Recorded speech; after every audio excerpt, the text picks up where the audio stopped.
Guys, তোমাদেরকে এখন একটা জিনিস দেখাই। আমাদের এখানটায় জল উঠেছে, ঠিক আছে, রাস্তায়, ঘরে ওখানে যে ওঠেনি, হয়তো আর একবার বৃষ্টি হলে সেরকম জোরে তাহলে উঠবে, নইলে উঠবে না। যাই হোক, তো দেখাই।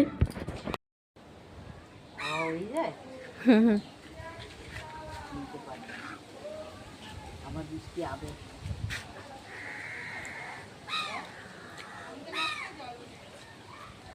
মাছ ধরছে বসে বসে এত করে, এইভাবে খাওয়ানো হয়ে গেল আমার, এই সব থেকে বড় কথা। এইভাবে মাছ ধরতে ধরতে আমার খাওয়ানো কমপ্লিট, সকালের খাওয়াটা, বাকিটা দুপুরের এইভাবেই খাওয়ানো হয়ে যাবে।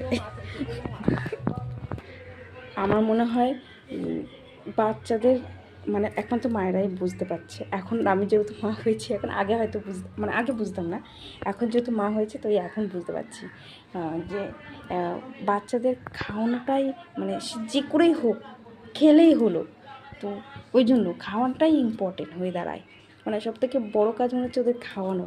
1 ঘন্টা ধরে 2 ঘন্টা ধরে শুধু ওদের বসে মুখের সামনে বসে থালা নিয়ে বসে কখন খাবে একটু, মানে কখন ওর পেট ভরার মতো খাবে। নর্মাল তো খিদে পেলেও 1 চামচ কি 2 চামচ ইচ্ছে করে খেয়ে নেয় নিজের ইচ্ছায়, কিন্তু তাই খেলে তো আর হবে না, মানে 2 চামচ কি 3 চামচ তো পেট ভরে খেতে হবে। সেটা তো ওরা বুঝবে না, আমাকে নিজে মাদেরই বুঝতে হবে।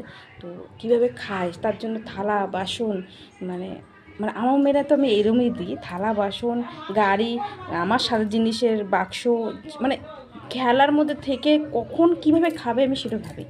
মানে যাই একটা কিছু দিই, বা ও ঠাম্মি শ্যাম্পু দিয়ে বেলুন ফোলায়, সেইগুলো মানে একটা কিছু একটাতে মানে মনটা রাখে, তার ফাঁকে আমি খাইয়ে দিই। মানে দুজন লাগে আমার মেয়েকে খাওয়াতে, একজনের সাথে খেলে আর একজন। তো আজকে তো জল হয়েছে বলে সেই ভাগে খাওয়ানো হয়ে গেছে একবার সকালে, এবার দুপুরটুকু পাকে সেইভাবেও কাটিয়ে দেবো। মোট কথা খাওয়ানোর কথা। যাই হোক, আজকের মতো খাওয়াটা কমপ্লিট হলো আমার।